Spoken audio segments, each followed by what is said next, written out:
Hey everybody, welcome to Reflections, the wisdom of Edgar Cayce. We're coming to you courtesy of our broadcasting partner, moretalk.tv. Joining me today on the show is one of my favorite guests, James Tyberonn. James, having been a professional engineer and geologist for 33 years, has studied the Earth on every continent, traveling to over 85 countries. He has devoted himself to intense metaphysical studies of varied disciplines, focusing on understanding the energy of the living Earth from both a scientific and a metaphysical perspective. He is considered to be one of the world's most knowledgeable experts on Earth energies, crystals and gemstones, sacred sites, and the planetary grid system. He is a staunch environmentalist with a great love for our Earth and regularly holds life-changing events such as the upcoming Arkansas Crystal Vortex in November.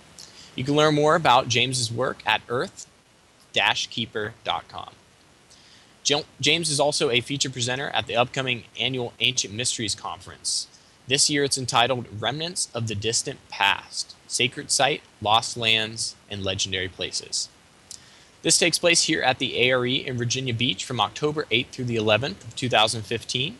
You can visit edgarcayce.org/conferences for more details and to register now. James, thank you so much for being with us today on the show. Thank you very much, Brent. It is an absolute honor to be here, so thank you for this opportunity. Of course, you're welcome. If I may, I wanted to share something that you had said recently about what makes the A.R.E. so special to you. And if you don't mind, I'd like to quote you. I quote, "In spiritual concerns, I feel no group is as valid as credible and as grounded in the true path of life purpose as the A.R.E. And no teachings offer a more clear connection to life's meaningful fulfillment." End quote. James, I'm curious, can you tell us a bit about why you feel this way about the A.R.E.? Absolutely. The A.R.E. has played a tremendous role in my life. The readings, the prolific readings from Edgar Cayce are absolutely a treasure. And I think it's important for the listeners and for the public to realize how vast the Cayce readings are. They cover a tremendous variety of topics, of subjects, from medical information to scientific information, and of course the incredible depth of information on the Atlantis readings, on reincarnation, and perhaps most importantly on life purpose. There is no equivalent on the earth today to the Edgar Cayce readings, and this is so important. Very often we can become seekers on the path and, of course, study various sources of information, varying from the Rosicrucians, from the readings of renowned channels.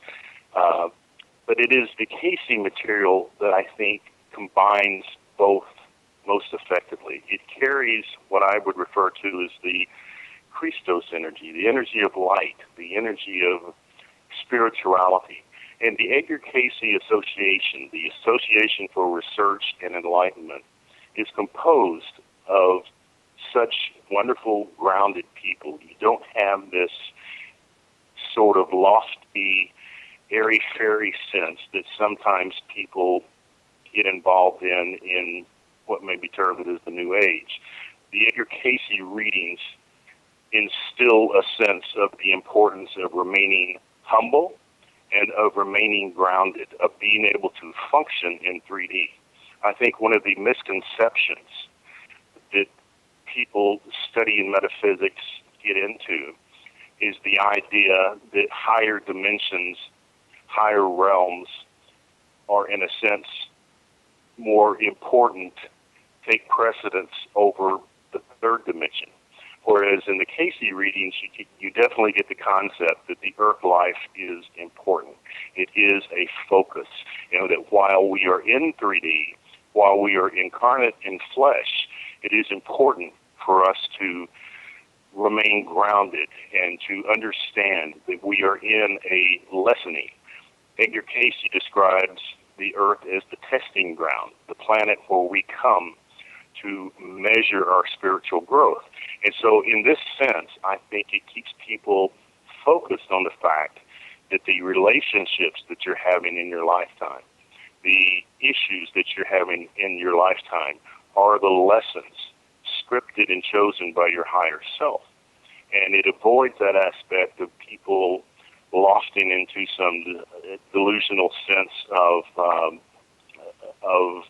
higher dimension that does not connect to the earth. And so I think that being in the A.R.E. offers such opportunity for people. It provides a group energy. It provides an association to really right methods. And so that's a lot of the reason that I think that the membership, not just the knowledge of the Cayce readings, but the membership in the A.R.E. offers tremendous advantages. Excellent. And for you, I understand that recently you did kind of a membership drive at one of your events, your Earthkeeper Stargate event back in Denver earlier this year.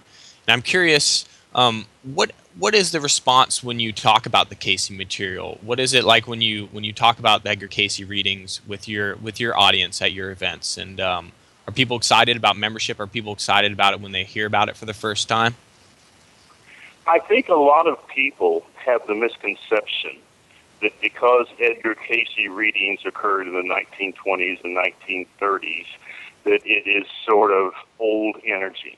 And I think the other confusing aspect that people may have is that many of the Edgar Cayce readings are in what may be termed as biblical vernacular. Because Edgar Cayce studied the Bible so prolifically, he made a commitment to read the Bible from front to back annually, to read it once a year for every year of his life. And so as a result of that, his conscious mind really was tied into the biblical aspect. And so when he channeled, and that does come from the subconscious, from the higher to the subconscious to the conscious, a lot of his interpretations would be in biblical vernacular, the thee, the thou, and that sort of thing. And that may be confusing to some people. And so what I clarify is that Edgar Cayce's readings absolutely are pertinent to the present time, more pertinent, in fact, to the present time than any other channeled source. I consider Edgar Cayce to be the patriarch of modern channeling, and he really is. And his readings, his prolific readings, stand the test of time. And they refer to the changes that we're going through now, perhaps better than any other source of information. So when I speak to people about the Edgar Cayce information, what I try to impart comes from my heart, comes from my direct experience. And so what I share is that by studying Cayce, there is an absolute energy field that can be tapped into. I believe in group field energies. I think that when people become part of an organization, their energy becomes part of a collective. And the collective energy that is associated with Edgar Cayce's group, with the Association for Research and Enlightenment, is a massive energy, but it is a grounded energy. It is an energy of acceptance, but also an energy that challenges you to be a better person. And this is exemplified in Cayce's life. So what I tell people is that it's not just studying the information, it's being a part of that energetic collective. And by being a member of the A.R.E., you have such tremendous benefits. You have access to the circular files, to vaulted readings that may or may not necessarily be in book form. You can get opportunities to study information that can change your life and make your life better. You can get something that makes your life better. And by being a member of the association, which in fact is incredibly affordable, I mean, you can join the A.R.E. For what it costs to go get hamburgers for 3 people. It's a very affordable price. I think it's something like $38 to $45 a year, depending on the location, and that's very affordable. And so what I share with people is the benefits are staggering. and then the opportunities that are provided are in normal vernacular no-brainer. The advantages are there. Absolutely. Thank you for sharing that. And I also want to personally thank you, kind of on behalf of the A.R.E., for your vision, sincerity, and your passion in promoting the A.R.E.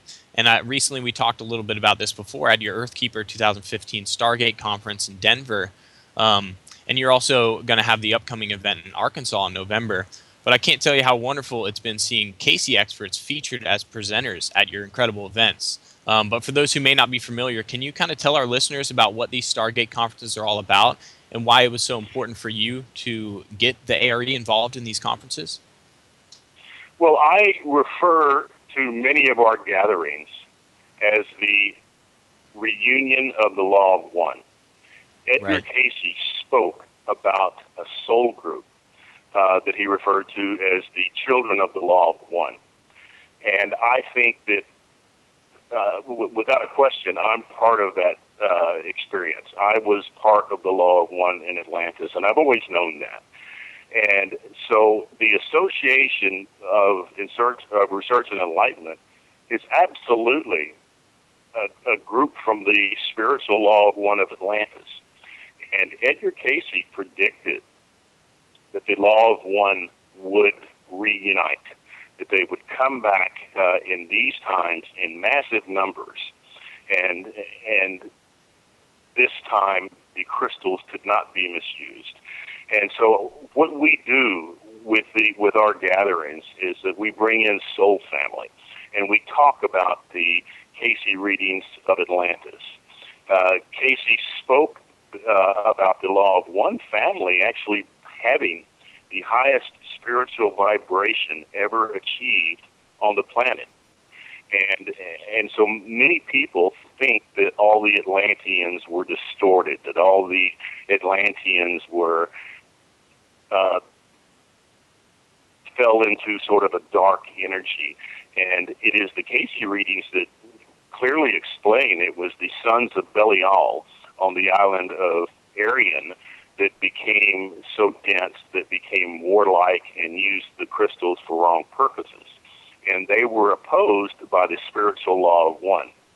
And so by gathering together the Law of One, we talk about the guilt that many people may feel from those times of Atlantis. And to a certain extent, it is a misplaced, misunderstood guilt, because the Law of One family did not succumb to the greed and to the power lust as did the Aryan sons of Belial.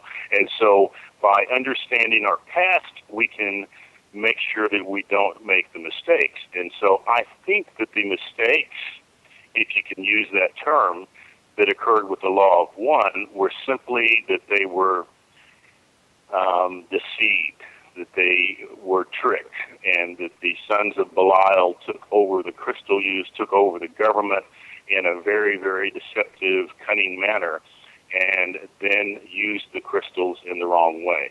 So Cayce speaks a lot about the Atlanteans reincarnating en masse into the world at this timing, and that the great importance of this time is to reunite and make sure that we learn this time, that we absolutely use our spiritual focus for the greatest good.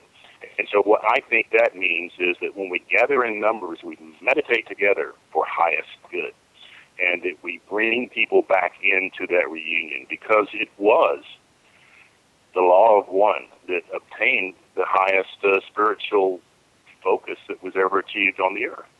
And so we are gathering in Arkansas. I grew up in Arkansas, as I've mentioned to you before, Brent. Arkansas was an Atlantean colony of the spiritual Law of One. And there's a logic in that, because Arkansas is the largest singular strata deposit of quartz crystal on the planet. And so the Atlanteans, and John Van Auken speaks a lot about this, the Atlanteans used crystals in a myriad manner of utility. They absolutely had crystals that powered the electrical system, that provided a broadcast similar to what we use for electricity today, except it was done in a broadcast like the Tesla sort of energies. So crystals were used to power homes, to power industry, to provide energy for air travel, but they were also used, and this is very important, for spiritual purpose. John Van Auken, who is absolutely a remarkable soul, a highly, highly advanced master soul. What I consider John a walking master, a mentor. And John spoke in Denver, in Colorado recently, about how Atlanteans used crystals for spiritual purpose. There are Edgar Cayce readings that speaks about crystals being used to communicate with the divine. That crystals were used to have out-of-body experiences, to align the lower self to the higher self, and then find that balance. And so it is my belief that Arkansas has Atlantean crystals that have been perhaps in states of dormancy for 12,000 years. The Atlanteans were highly, highly technically advanced and very spiritual among the law of one. And so we gather in Arkansas to awaken those energies within ourselves, to awaken that spiritual awareness. And there's another very important point that I'd like to add. Edgar Cayce spoke in his readings about a new body type coming to humanity after 1998. And he gave this reading back in the 1930s. He predicted, he prophesied, Edgar Cayce prophesied that a new body type would occur for humanity after 1998. And so what is that new body type?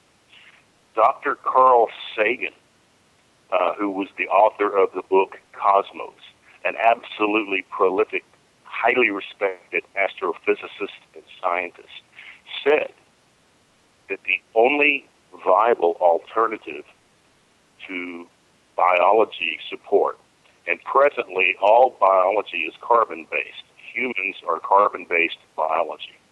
There is only one element that can substitute for carbon, and that is silicon.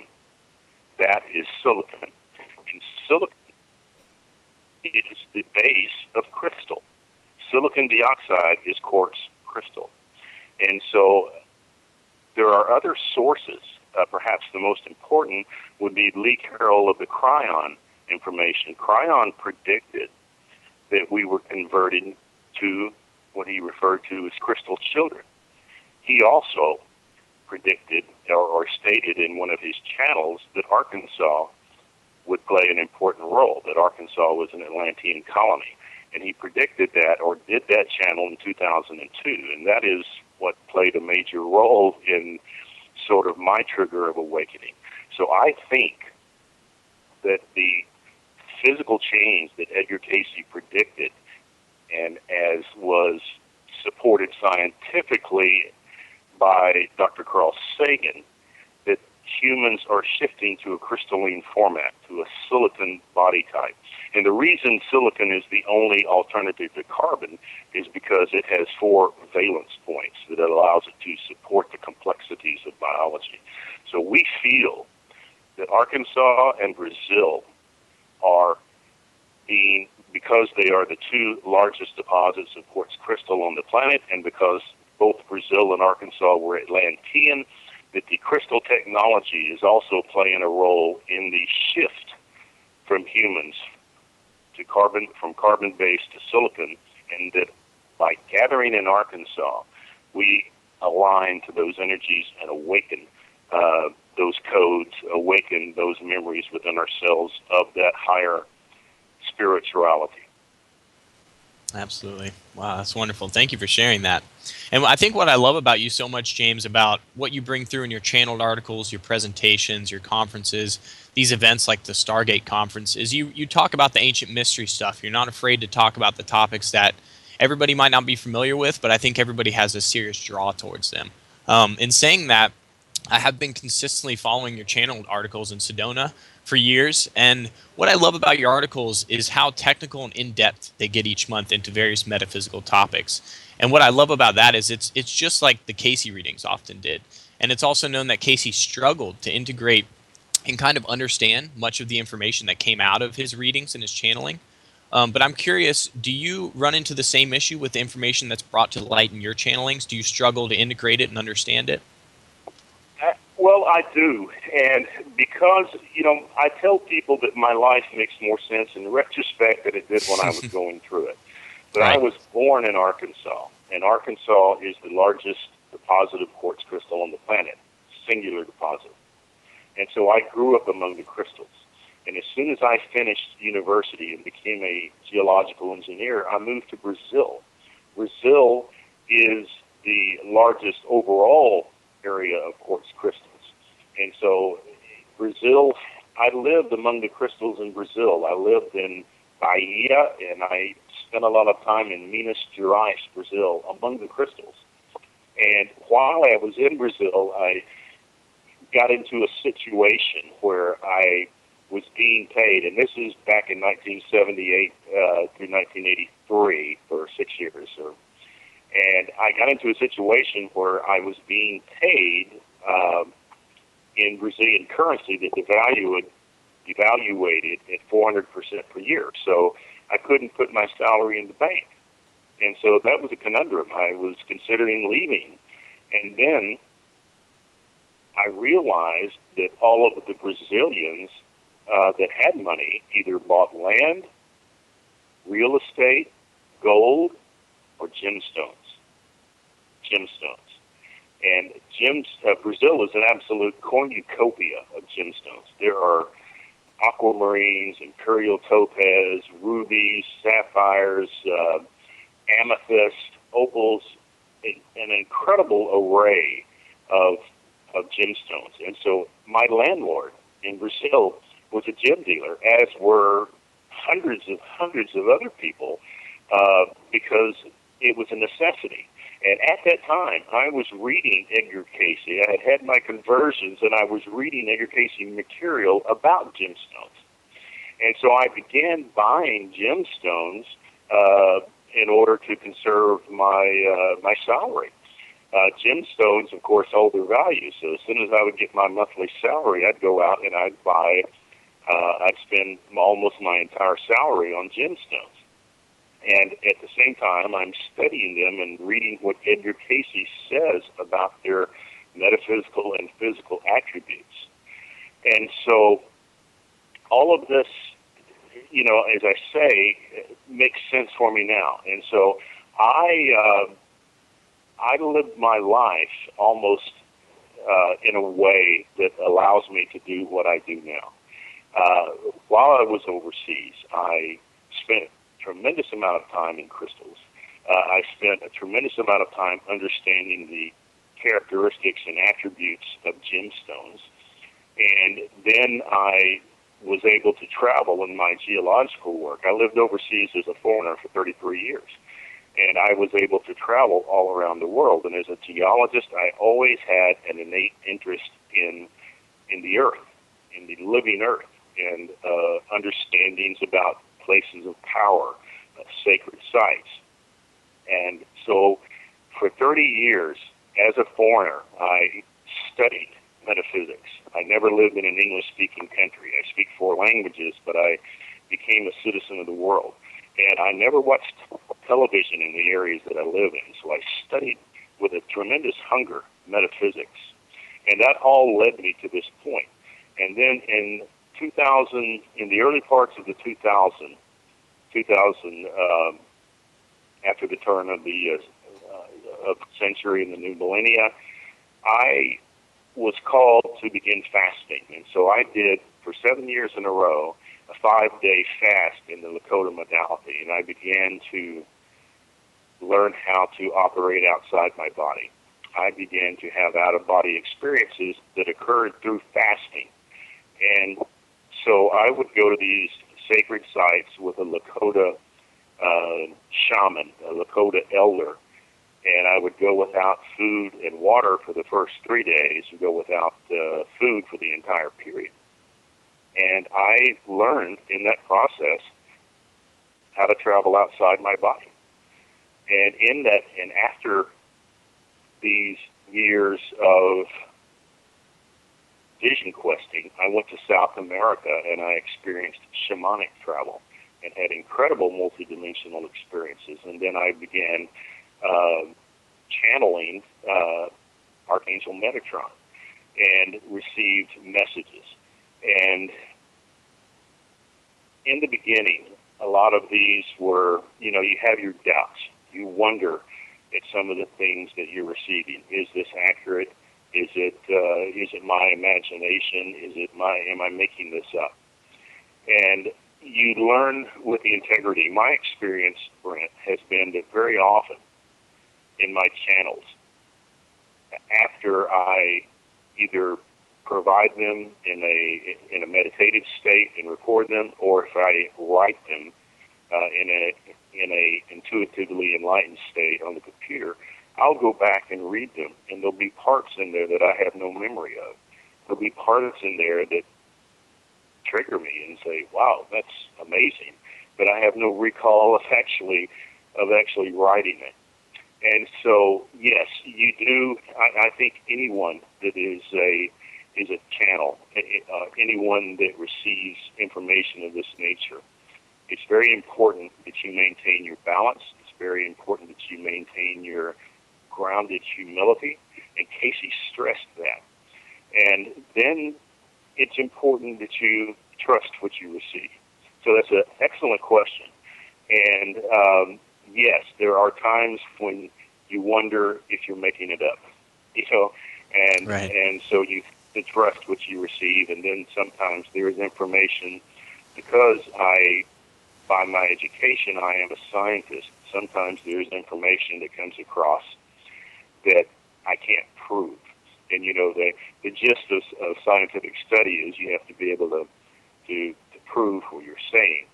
There are times in my career when I have often thought I would prefer to be a scientific investigator and write scientific papers that try to justify what I'm bringing forward.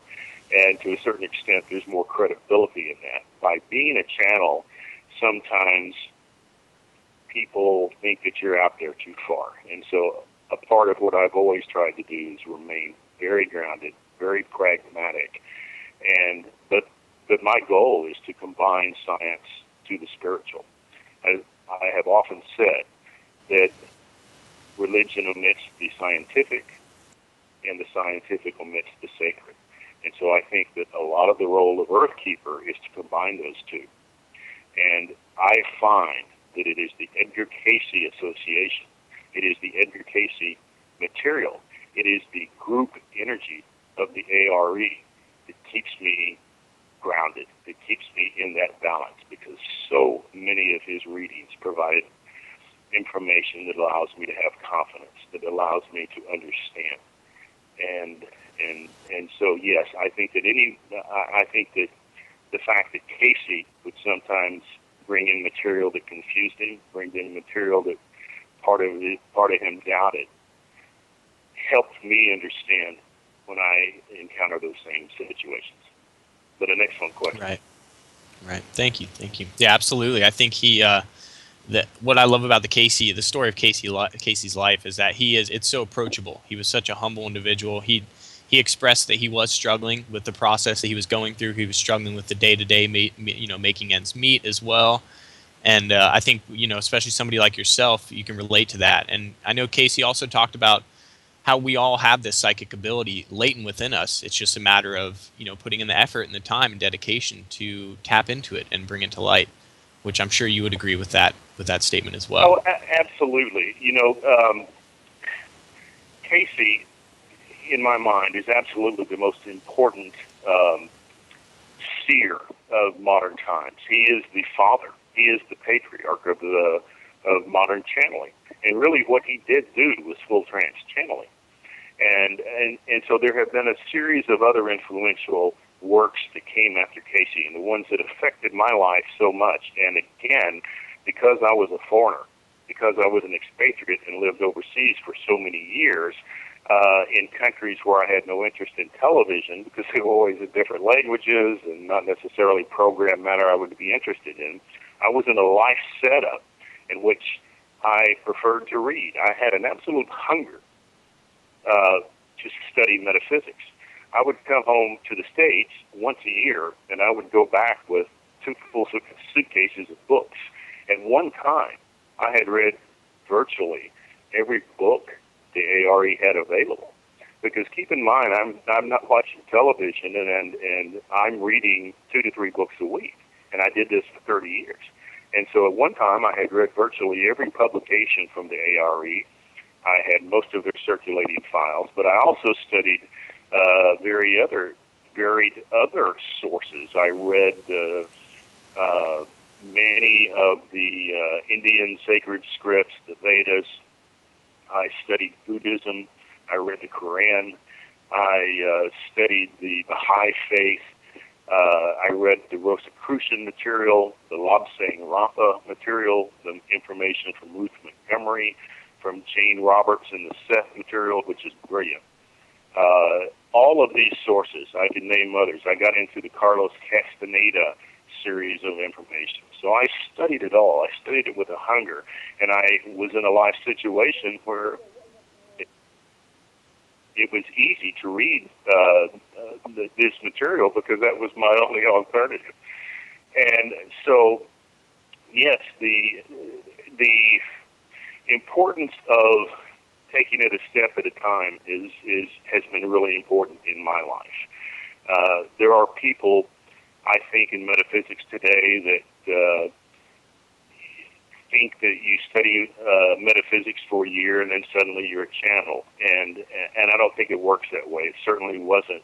It was never my goal to be a channel. I studied for years. In a sense, you could say I did the homework, I did the base work, and I had this information. And then I went through a series of 7 years of fasting.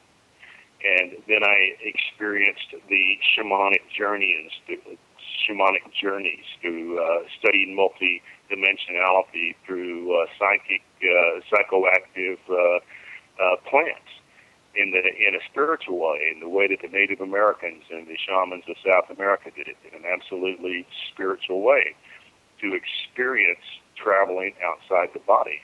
And I learned how to travel outside the body. And the first time that I did that, it was shocking.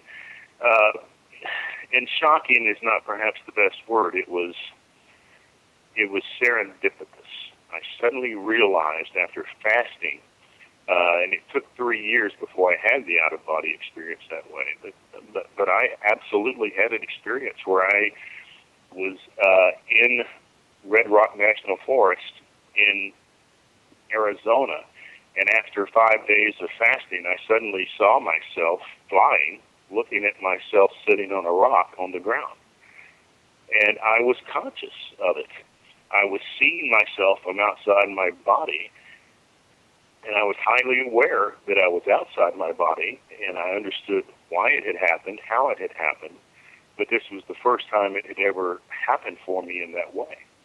And it was a remarkable understanding that I could fly over the earth, see people walking around in 3D. I wasn't in a fantasy world, although you can go higher into dimensions, but I was outside of my body within 3D. I was seeing cars flying over places, and I was seeing myself on the ground, and that was an astonishing benchmark in my life. It absolutely gave a validity to everything that I had studied, everything that was spoken about in esoteric writings, and what Cayce had spoken about. So yes, I think that it is very important to be a seeker. It is very important to do the homework. You can't leapfrog from one. There are no shortcuts in learning these processes. It takes, in the ancient cultures, there were years of study, years of discipline, years to develop these abilities. And so that is the way that my life unfolded. And I think that it's important for people to realize that the most important thing is to seriously apply yourself and to never fall out of balance. The other big mistake I think people in metaphysics make is that the ego becomes imbalanced. That once you learn how to do certain things, that if you start thinking in manners of self-aggrandizement and your ego gets big, you start getting followers, and you think you're really some sort of guru, then life itself, the spirituality itself, will disconnect you. You have to remain humble. Edgar Cayce went through his life in such a manner that even though he had this tremendous following, he had to struggle in maintaining the balance. That he realized in 3D that you have to meet challenges, and that you have to not only balance the spirit, not only balance the 3D, but balance the psychic awareness. And so that's the big key. So many people think when you become spiritual, you lost into some airy-fairy dimension. You cannot. There are people that even say the third dimension is disappearing. And that's not my understanding. That's not what I believe. The third dimension is the testing ground. It is the reason you are incarnate in flesh. And we have to meet our challenges. And then by keeping your feet grounded on the first three dimensions, solidly on the earth, then you reach up into higher dimensions. That you keep that grounding in place, and humility is the key. Absolutely. Wonderful. And you talked about a lot of incredible things there, but one of the things you touched on was how you yourself, I'm sure, but also Cayce, struggled with balancing the ego. And in saying that, I know that's something that a lot of people struggle with, but I know there's a lot of things that people are really struggling with these kind of, very unique time in history that we're going through with all these changes taking place. For any of our listeners who may be struggling with the changes that are taking place on kind of all levels, what advice would you give them to help remain present, happy, and healthy? Well, and again, John Van Auken, who is a real hero of mine, will be speaking in Arkansas, and he teaches. He provides a beautiful lecture on balance, and so I often tell people that many of us from the Law of One followed a certain course of lifetimes. Most of us were present in Atlantis, and then we went to Egypt after Atlantis, and then to Greece, and then to Judea in the time of Christ. And after the time of Christ, many of us entered into that period that was called the Dark Ages, and we chose to be priests, nuns, monks, and that was probably the best alternative available to us. But in all of these, the other alternative, of course, would have been either being a very, very poor person, working the earth and living about 30 years as a farmer, or going into a royal family where, you can develop massive ego control issues and arrogance. And so I think most of our family went into the cloth. We became priests, we became nuns, we became monks. And, Christianity was distorted, and Cayce speaks about that. And so Christianity teaches original sin, that we are born into sin, and that all material things are distortions, are obstacles that can lead you off your path, that money is the root of all evil. And so we spent lifetimes prostrate praying for forgiveness for being human. And we developed senses of guilt. And then our family had to go into the Native American lifetimes in order to try to overcome the guilt. And so there is a fine line. There is a middle road. On the one hand, humility is important. But on the other hand, it can go too far where you have self-worth issues, where you have issues of self-condemnation. And so there needs to be that love of self. but there needs to be that balance. And there is no, I think what John Van Auken teaches is probably the best I've ever heard on that. And so it's important to understand that very often our lack of self-love can become an obstacle that prevents us from going higher, that we can feel that we are so unworthy that we can't move into the presence of God. And on the other hand, if you develop so much ego that you think that, you become addicted to control, you become arrogant, you feel like you're better, then at the same time you also lose that balance. Then you lose that connection. So there is a fine-tuning that is primarily learned through experience of remaining grounded, having that sense of humility, but also not having self-condemnation, not feeling that you're unworthy. And so it's that middle path. It's that understanding. And this is where being involved in the Edgar Cayce Foundations, the Association for Research and Enlightenment, can help you, because some of the most brightest teachers, some of the most grounded people I've ever met are in the A.R.E. Dr. Charles Thomas Cayce was a speaker at our Denver event, and he is an absolute master soul. I can just be in his presence and feel love. And the same thing with John Van Auken.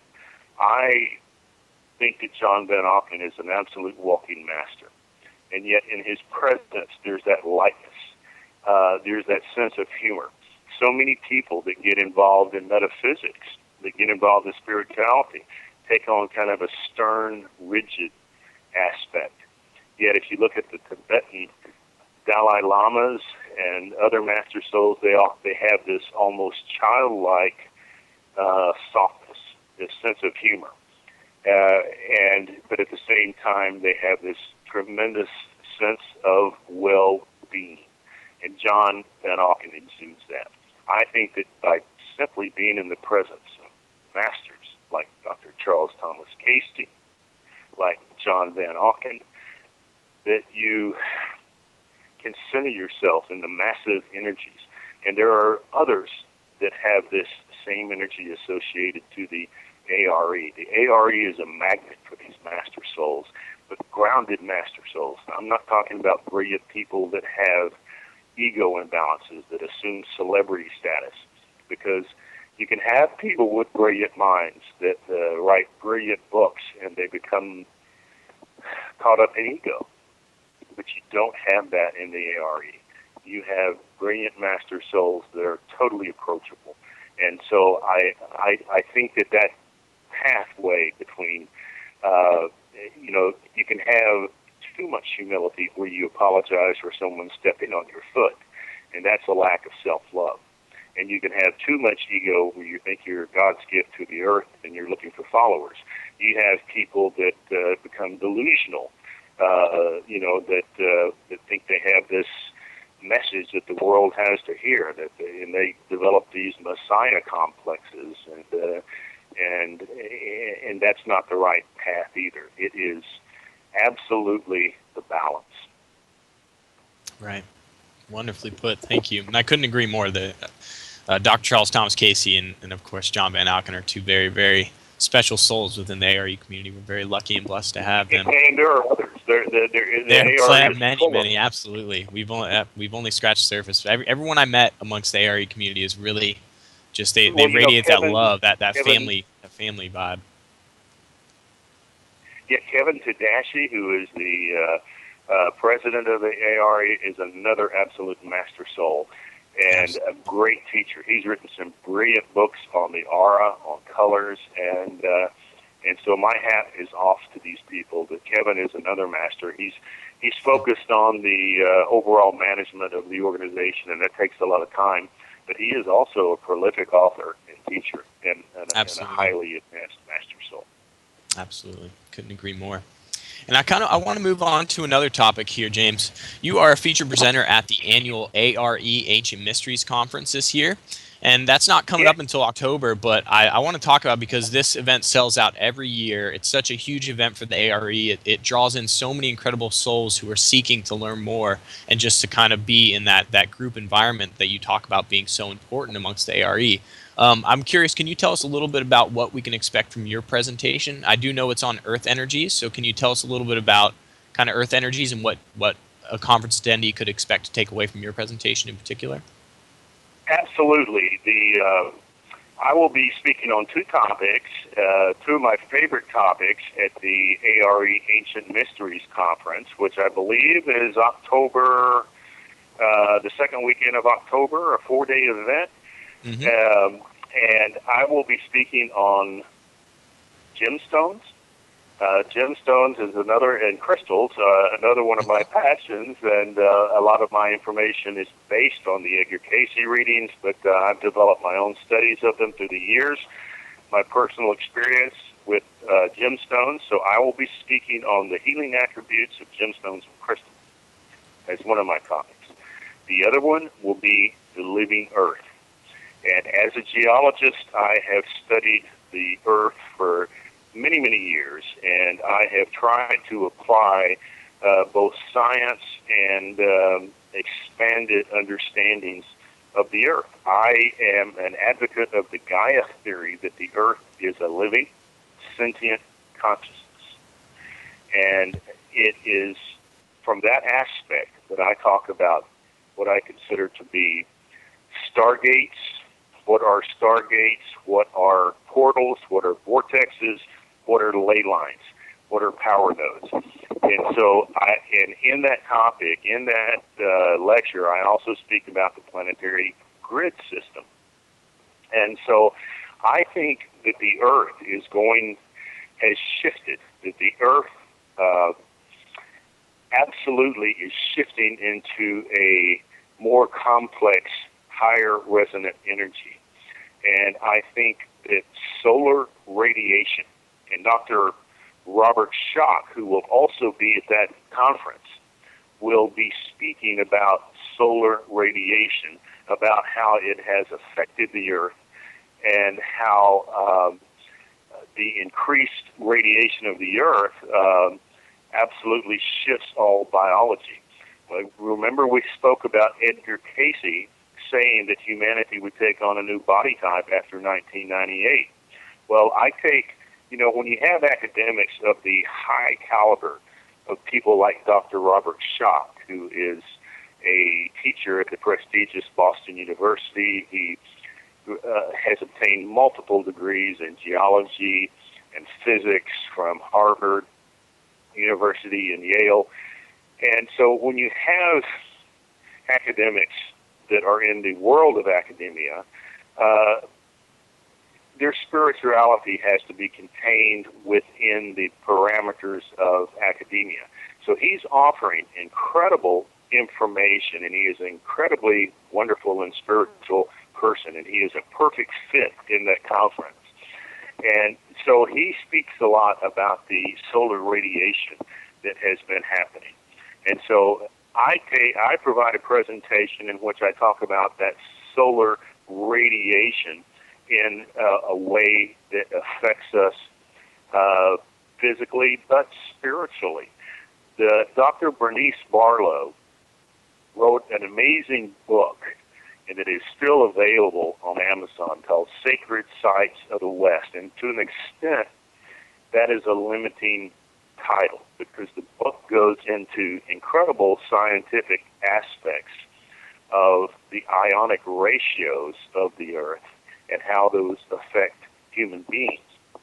Now, the Earth has a constant background ratio of positive ions and negative ions. The positive ions are called cations, the negative ions are called anions.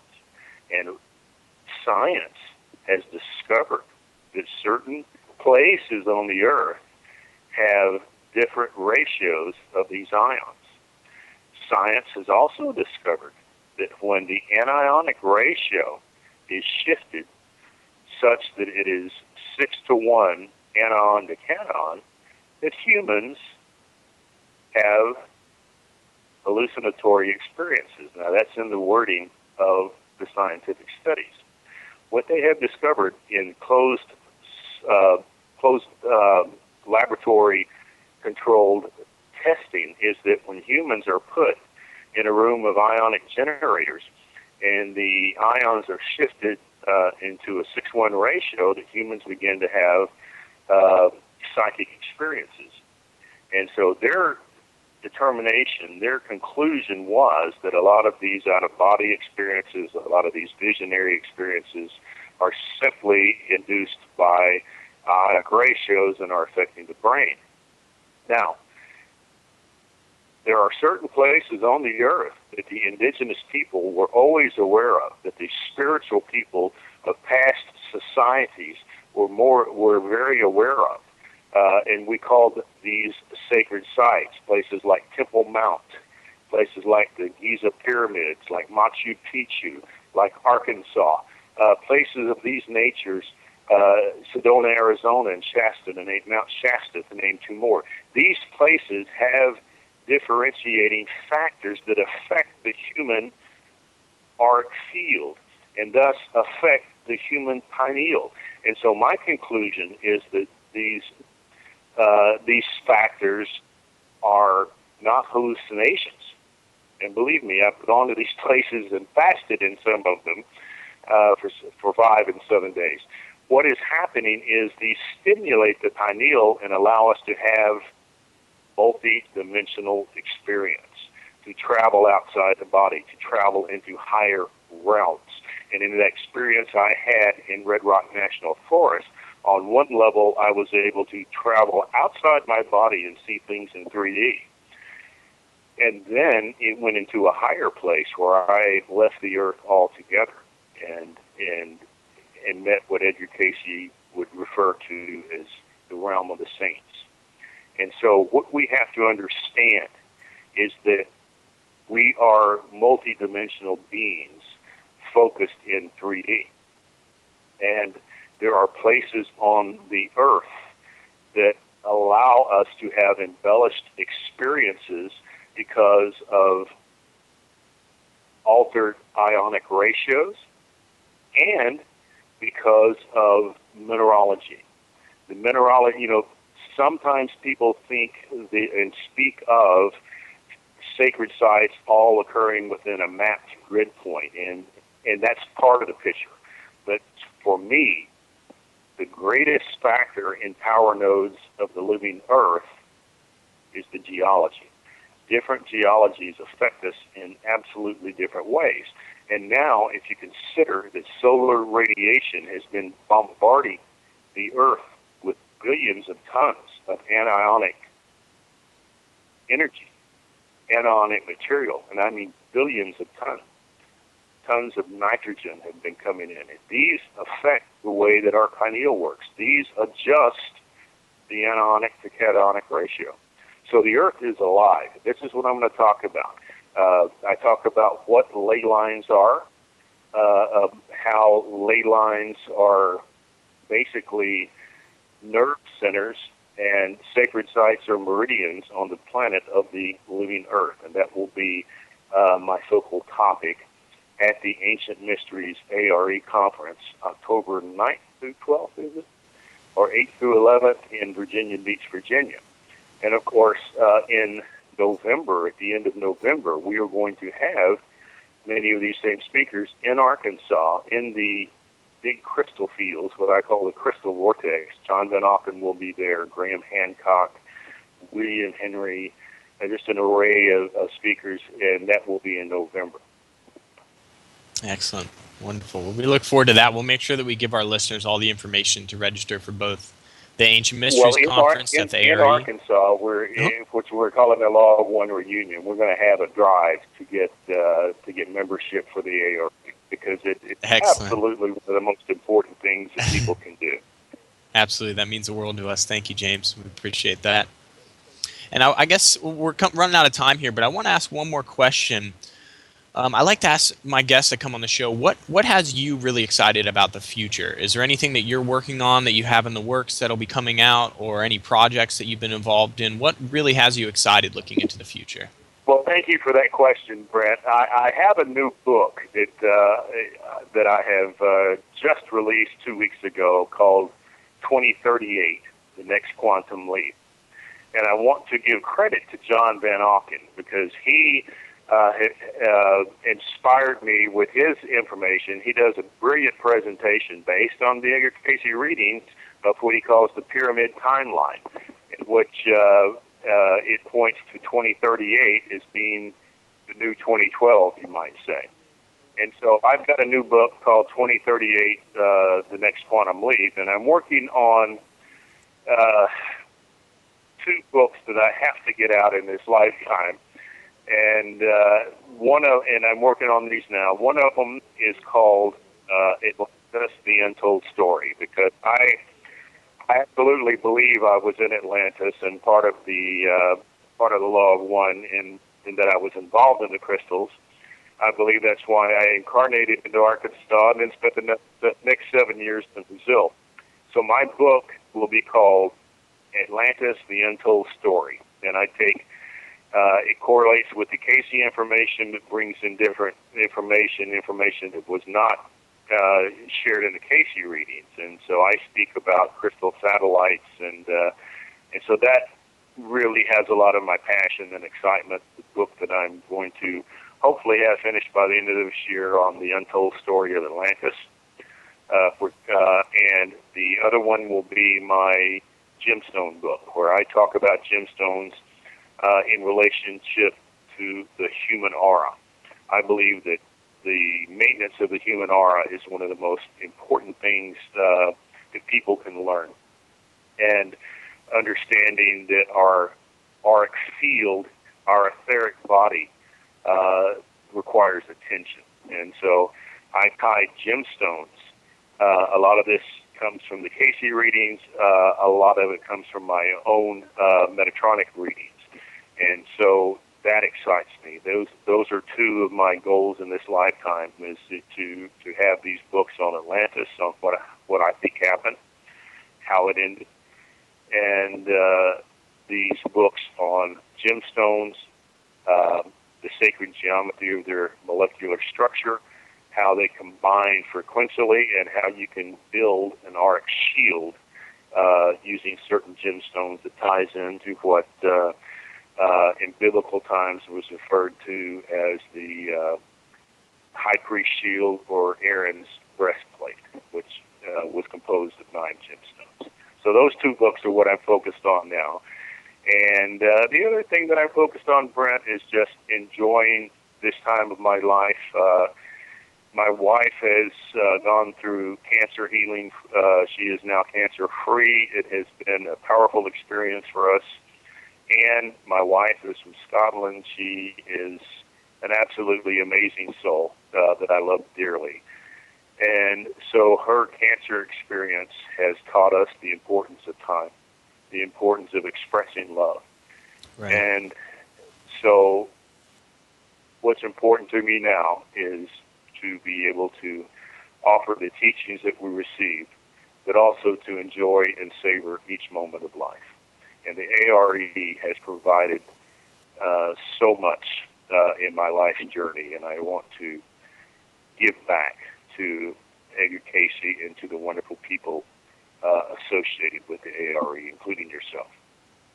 That's beautiful. Thank you, James. Likewise, right back at you. We're very, very, very grateful to have you as a part of the family, and for all the incredible hard work and dedication and passion that you bring to the organization, and as such an incredible satellite out there with the message, bringing in more people to the Edgar Cayce material. It's beautiful.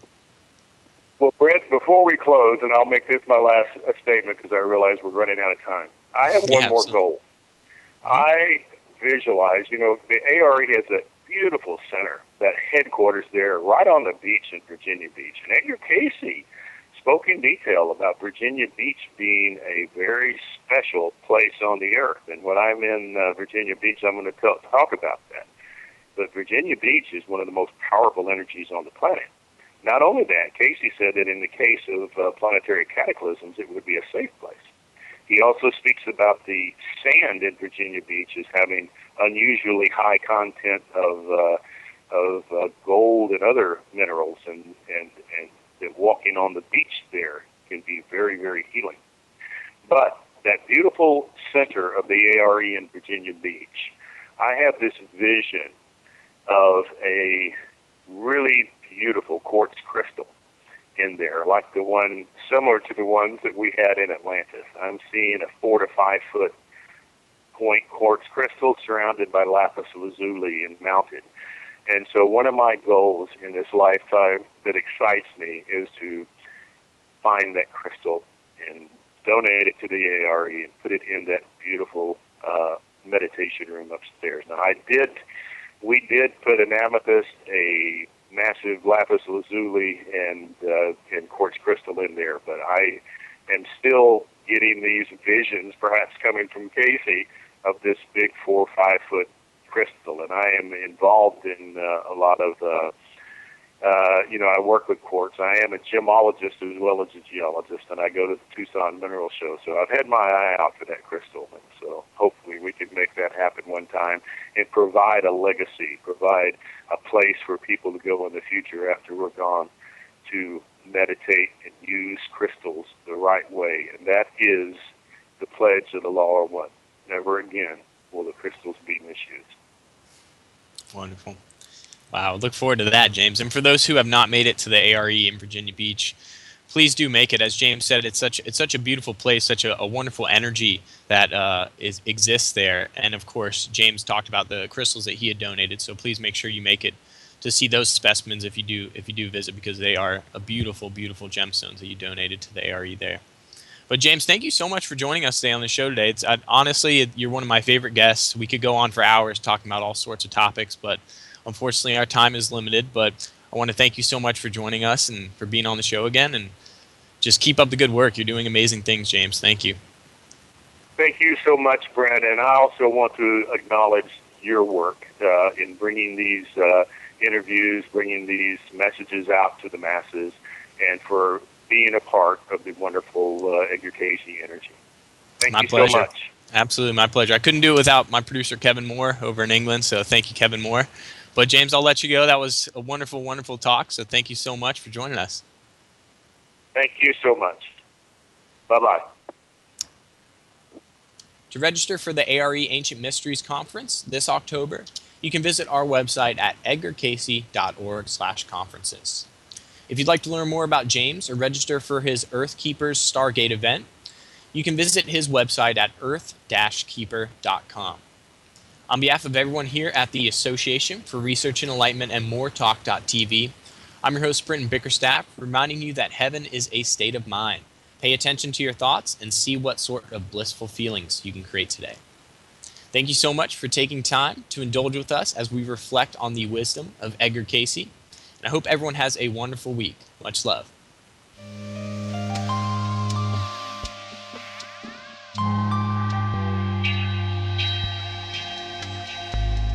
And now it is time for the thought for the day here on Reflections, the wisdom of Edgar Cayce. And joining me as always for the thought for the day is Dr. Bill Austin.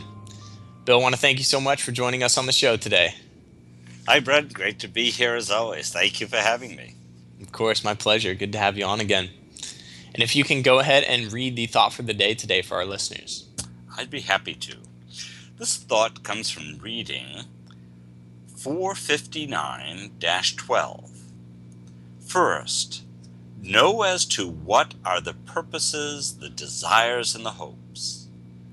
There are in the present the problems and that are a part of the experience.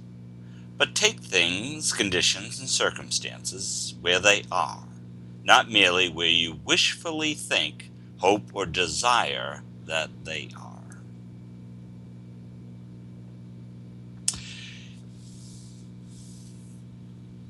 You know, that can be more difficult than it sounds. To take things as they are, not as you would like them to be, or the way you even think that they are, but to really just step back. And the readings talk about this a lot, step back and watch yourself go by. Sometimes you have to step out of the situation just a little bit so you can get a general overview of, boy, here's where things are at. How can I best help this situation?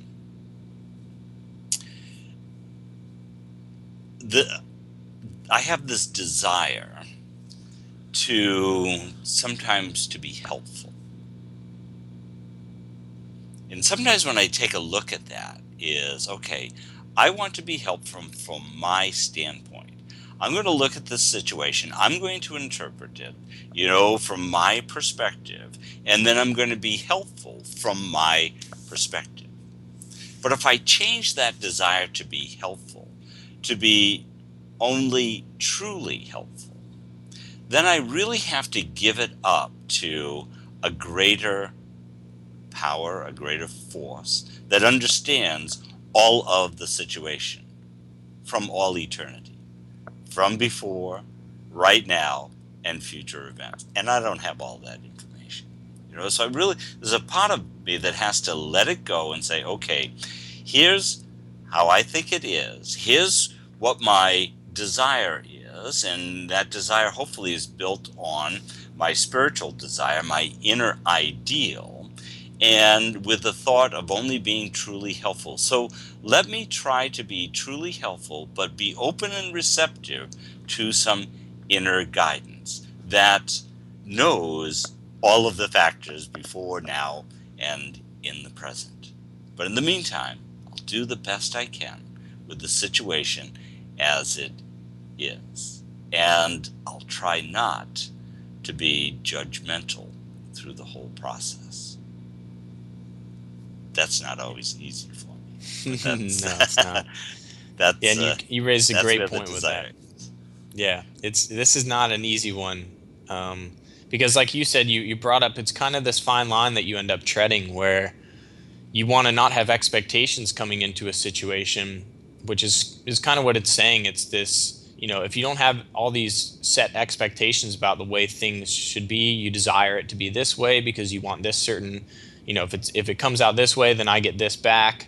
You want to try to come into a situation that without all those expectations, these desires, these hopes, but you tread this fine line because then it's, like you said, you still want to strive to do your best. So the fine line becomes, well, I don't want to have any desires about the outcome and how this turns out, but I also want to continue, I don't want to use that as a kind of a cop-out to say, well, I don't have to care about things. That's the fine line, and that's why this one becomes so difficult, is because you want to still care, but what I have found is that you want to come in with expectations that are in line with your highest ideal. You want to come in with expectations that are selfless rather than selfish. So if you come in with hopes, desires, and a purpose, a set purpose for what you're doing, and it's of the highest good, it's taking into consideration everybody who's involved, and knowing you can say to yourself 100% that this will not harm anybody and will benefit everybody involved, then you're coming from the right place. And I think this is what this reading is talking about.